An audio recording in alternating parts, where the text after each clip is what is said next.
morning everyone. Today we are going to discuss about the alpha decay. The nuclei of heavier atoms beyond bismuth Bi 2983 are unstable. The reason is that these nuclei are so large that the short range nuclear forces holding the nucleons together are hardly able to counterbalance the electrostatic repulsion between the large number of protons in them. Alpha emission occurs in such nuclei as means of increasing their stability by reducing their size. The equation of alpha decay can be written as XZA, which is called as parent nucleus, tends to y a minus 4 to z minus 2, which is called as daughter nucleus, plus He24, which is called as alpha particle. Therefore, alpha decay is the process of emitting alpha particles from a nucleus as means of increasing its stability by reducing its size. Both the daughter nucleus and alpha particle have kinetic energies even if the parent nucleus is at rest. The mass of parent nucleus is greater than the sum of masses of daughter nucleus and alpha particle. The decrease in mass appears as kinetic energies of daughter nucleus and alpha particle. And important here, one question will be arises that why do the radioactive nuclei emit alpha particles rather than the proton themselves? The answer lies in this fact that to escape from the nucleus, alpha particle must have sufficient kinetic energy. Okay, only the alpha particle mass is sufficiently smaller than the sum of masses of its constituent nucleons. Therefore, in the formation of alpha particle within the nucleus, sufficient energy is released which becomes available to the particle to escape. On the other hand, the proton would require the kinetic energy to be supplied from outside to escape from the nucleus. As alpha particle is emitted from a radioactive nucleus, it may be supposed that alpha particle exists inside the nucleus at least for a very short time before emission. According to Frankel, alpha particles do not pre-exist in the nucleus, but their formation occurs in the process of alpha decay. The alpha particle can be held only by very strong but short range nuclear force. The above figure, which has taken on x-axis a distance, on y-axis is potential energy. A graph shown a plot of potential energy V of an alpha particle as a function of its distance r from center of a certain heavy nucleus. If alpha particle approaches the nucleus from infinity, work has to be done on it against Coulomb's repulsive force, which means the potential energy of the system. At a distance r0, short-range stronger nuclear forces come into play and alpha particle gets confined to the nucleus. Due to attractive forces within the nucleus, the alpha particle has negative potential energy. This potential energy may be assumed to be constant equal to minus V0. The region of negative potential from R0 to 0 is called potential well. Further, the region of positive potential is called as a potential energy barrier. The maximum potential energy Vmax is known as barrier height. We seen that the nucleus is surrounded by a potential barrier and escaping particle must have enough energy to cross the barrier. For example, a uranium nucleus for alpha particles has a potential barrier of 27 MeV height. Thus, only particles having 27 MeV or more energy would be able to escape. But alpha particles emitted by uranium have an energy of only 4 mega electron volts. Then next is conditions of alpha decay. The following conservation laws must be obeyed for alpha decay. First one is conservation of charge number of nuclears. In alpha decay process, the total charge and total number of nucleons must be conserved. For example, consider the decay of bismuth 212 into thallium 208. That is, Bi 83212 gives 10 to Ti 81208 plus He24. Total number of nucleons on left side is 212 and total number of nucleons on right hand side is 208 plus 4, which gives rise to 212. The total charge on the left hand side is 83 and the total charge on right hand side is 81 plus 2, that is 83. Second one is conservation of linear momentum. The total linear momentum must be conserved during alpha decay. Let the parent nucleus be at rest, that is, its initial momentum is 0. Then, let mass of daughter nucleus be my while mass of alpha particle is m. The velocity of daughter nucleus is Vy and velocity of alpha particle is V. According to law of conservation of momentum, final momentum equals to momentum of daughter nucleus plus momentum of alpha particle, that is mv0 equals to my Vy plus mv. This gives tends to mv equals to minus my Vy. Thus daughter nucleus must have velocity in a direction opposite to ejection of alpha particle. Third one is conservation of mass energy. Let energy of ejected alpha particle be E and kinetic energy of daughter nucleus be Ed. According to law of conservation of mass energy, we have mpc square equals to myc square plus mc square plus Ed plus E. Next is disintegration energy of alpha decay.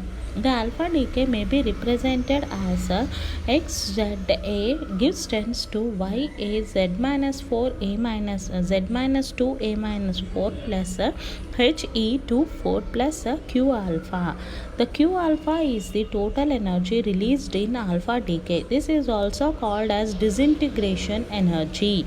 Let mass of the parent nucleus is equal to mp, mass of the daughter nucleus is md, mass of alpha particle is m alpha, recoil velocity of daughter nucleus is vd, velocity of emitted particle equals to v alpha, parent nucleus is at rest equals to 0.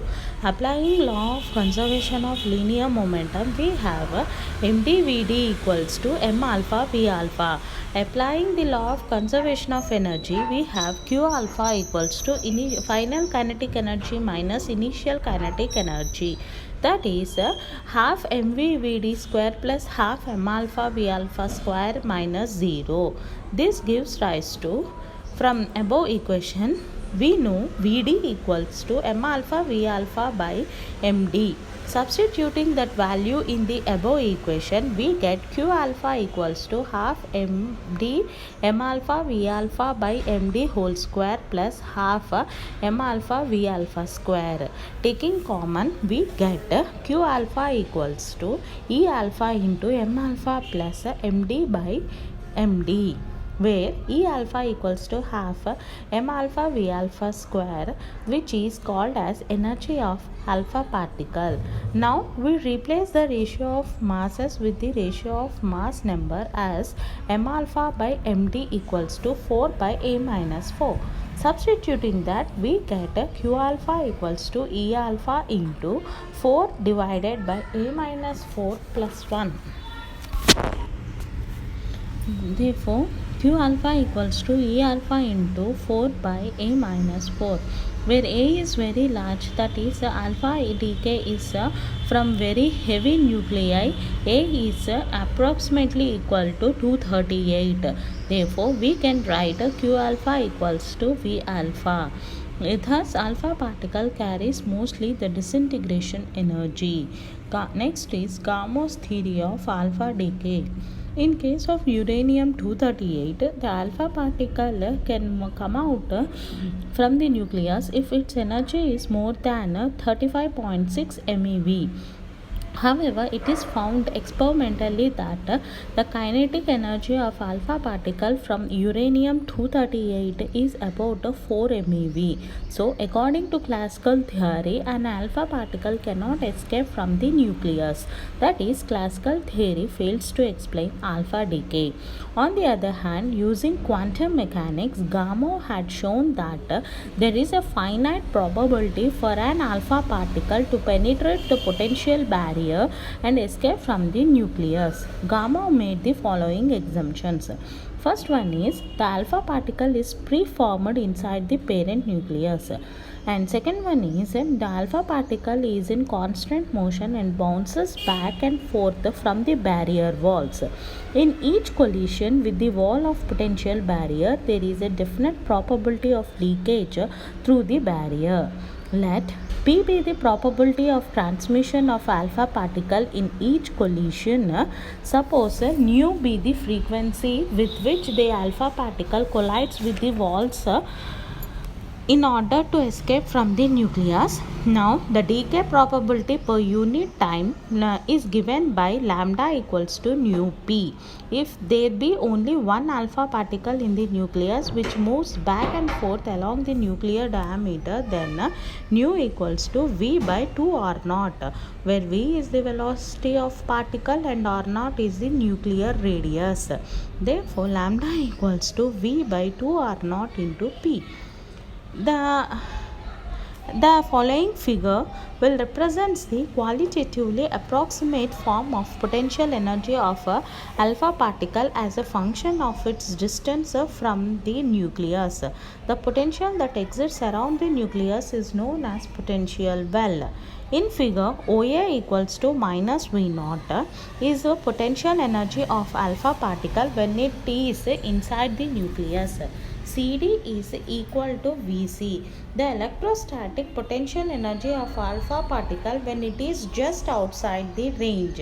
If the total energy E of alpha particle is less than Vc, then and the particle is initially outside the nucleus, it is unable to enter the nucleus. The reason being that the particle gets repelled back away from the nucleus. On the other hand, if the particle is inside the nucleus, it is also unable to escape from the nucleus because it is pulled back into the nucleus. However, quantum mechanically, a particle is treated as a wave and there is a definite probability to leak through the barrier, which is called as tunnel effect. The alpha particle has a finite probability of being able to cross the potential hill as shown in the above figure. On x-axis we have taken a distance, on y-axis we have drawn an energy, and we get the curve like that. Using WKB approximation, the probability P can be calculated by the following formula. Log P equals to minus 2 by h cut integral r0 to r1 under root 2m V of r minus E into dr, where m is the mass of the particle and h cut equals to h by 2 pi. Further, V of r equals to 2z e square by 4 pi epsilon naught into r. This is the electrostatic potential energy of alpha particle at a distance r from the nucleus of charge Ze. The charge on alpha particle is 2e. Log P equals to minus 2 by h cut into integral r0 to r1 under root 2m 2z e square by 4 pi epsilon naught into r minus E into dr. If at r equals to r1, E equals to 2z e square by 4 pi epsilon naught into r1, therefore log p equals to minus 2 by h cut integral r naught to r1 under root 2m e r1 by r minus e into dr. Therefore, we have to solve integral r naught to r1 by r minus 1 into whole power 1 by 2 into dr. Let us substitute r equals to r1 cos squared theta and r naught equals to r1 cos squared theta naught. Therefore, and dr equals to minus 2r1 cos theta sin theta d theta. Now substitute these three terms in the above equation and by solving we get r1 into theta naught minus sin theta naught into cos theta naught, as cos square theta equals to r naught by r1, hence theta naught equals to cos inverse of under root r naught by r1 and sin theta naught equals to under root 1 minus r naught by r1. Therefore, integral of r naught to r1 into r1 by r minus 1 whole power 1 by 2 into dr, which can be written as r1 into cos inverse of under root r naught by r1 minus under root 1 minus r naught by r1 into under root r naught by r1. Therefore, from the two equations we can write log p equals to minus 2 by h cut into 2me whole power half into r1 in of cos inverse of under root r naught by r1 minus under root r1 minus r naught by r1 into under root r naught by r1. Because the potential barrier is relatively wide, r is greater than r naught.